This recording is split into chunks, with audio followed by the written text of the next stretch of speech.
Vous savez que un des grands sujets de l'Union européenne, c'est la mobilité à travers les territoires, les États membres de l'Union européenne, et c'est la citoyenneté.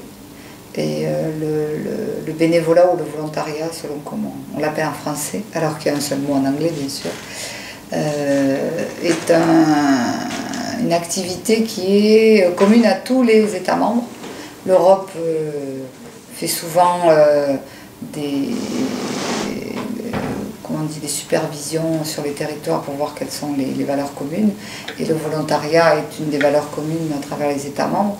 Et c'est une activité, une action, on va dire, plutôt qui correspond aux valeurs européennes de partage, de solidarité, de citoyenneté.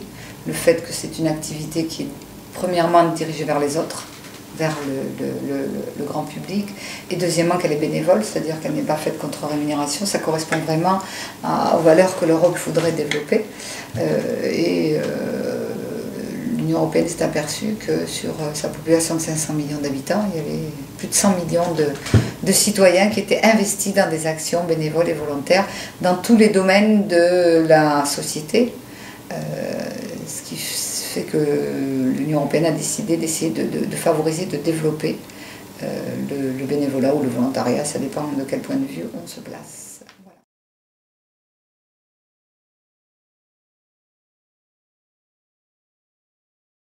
Au-delà des moyens, quand on parle de moyens, il ne faut pas penser uniquement aux moyens financiers. Hein. Ce que souhaite l'Europe d'abord, c'est que le volontariat soit reconnu. Parce que vous imaginez bien que selon les pays, il y a des fonctionnements différents, il y a plus ou moins de gens qui sont investis, que ce sont parfois plus des jeunes que des majors. Dans certains pays d'ailleurs, ce sont des seniors. Dans certains pays comme la France, je vais vous parler de la France parce que c'est mon pays et je le connais bien, tous ces volontaires en général travaillent dans des associations. En France, ces associations, elles sont régies par la loi de 1901. Qui permet à des groupes de se formaliser sous une forme juridique qui est l'association à but non lucratif, alors que dans d'autres pays, ça s'appelle des fondations, que ça existe sous d'autres formes juridiques. L'Europe souhaite que soit reconnu le volontariat. D'abord, l'Europe aimerait bien qu'il y ait un vrai statut juridique européen pour tous les bénévoles ou les volontaires qui permettent à ces bénévoles et à ces volontaires d'aller exercer leur bénévolat ou leur volontariat en dehors de leur pays de résidence et qui protègent et qui établissent de la même manière les droits des volontaires. Ça, c'est une des premières choses. Aujourd'hui, il n'y a pas de statut juridique européen. Il y a même des pays où il n'y a pas de statut juridique pour les volontaires. En France, ça existe sur l'association ou la fondation, mais aujourd'hui, on se rend compte qu'il y a de plus en plus de domaines dans lesquels interviennent les volontaires.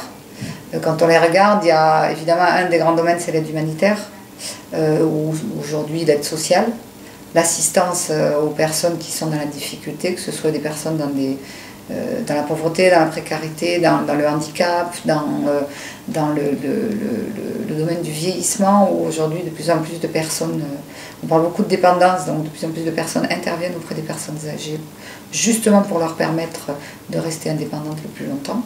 Et le sport, énormément, dans tous les pays d'Europe, dans le domaine sportif, dans les fédérations, dans les clubs, surtout auprès des jeunes et des enfants, il y a énormément de bénévoles. On se rend compte que de plus en plus, les bénévoles interviennent dans des domaines qui sont importants pour la solidarité européenne.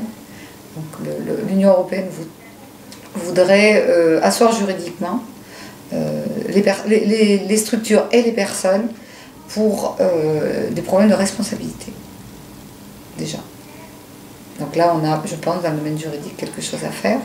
Ensuite, dans la reconnaissance de ce que font les bénévoles, les volontaires, parce que lorsqu'ils s'investissent dans des structures, ils acquièrent des compétences, ils apprennent. Et l'Europe souhaite que ces compétences, ces apprentissages soient reconnus dans le parcours.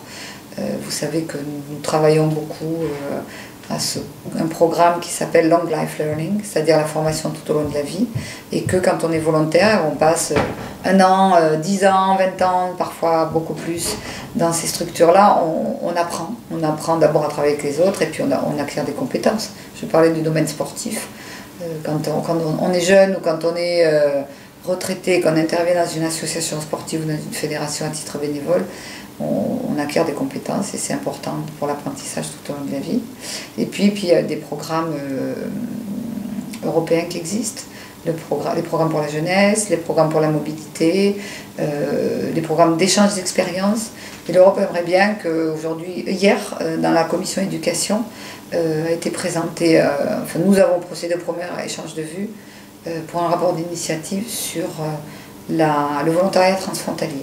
C'est-à-dire que des volontaires puissent aller exercer dans un autre pays européen et apprendre, échanger avec des citoyens de notre pays d'Europe. Ça favorise la mobilité, ça favorise la connaissance des autres, ça favorise la connaissance de la culture des autres pays européens.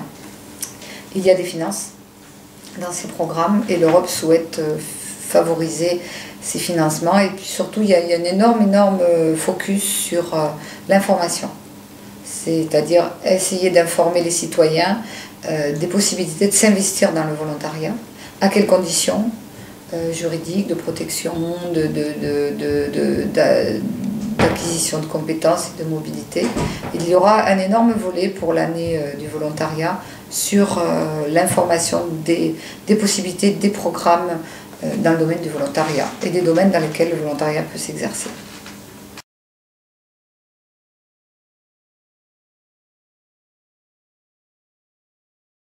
Demain, si on invente un statut juridique du volontaire, il aura un vrai statut quand il sera dans une association, dans une fondation. Il aura une couverture sociale. Il aura éventuellement la prise en compte de ce travail dans son parcours professionnel. Et ça, ce sont des choses qui sont importantes. Et puis, nous travaillons un passeport des compétences. Et donc, les années ou la durée qu'il fera comme volontaire, le citoyen européen, eh bien, ce sera inscrit dans son passeport européen des compétences. Et l'apprentissage sera validé aussi, qu'il soit formel ou non formel, dans son parcours professionnel.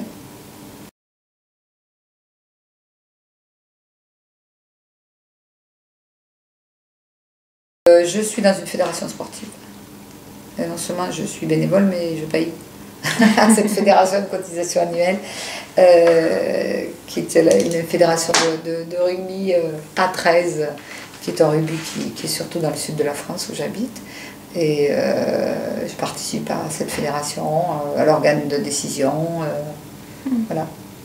Et puis je suis enseignante et de formation, et donc j'ai participé à divers titres, à des actions volontaires en dehors de mon temps d'enseignement avec mes élèves. Donc voilà. L'éducation est un domaine où il y a énormément de volontaires, que ce soit pour l'accompagnement scolaire des enfants, pour les sorties pendant et en dehors du temps scolaire. On a des parents qui font du volontariat, on a des professeurs qui font du volontariat, on a des enseignants retraités qui continuent à s'investir après la fin de leur parcours professionnel auprès des enfants pour les aider dans leur parcours scolaire.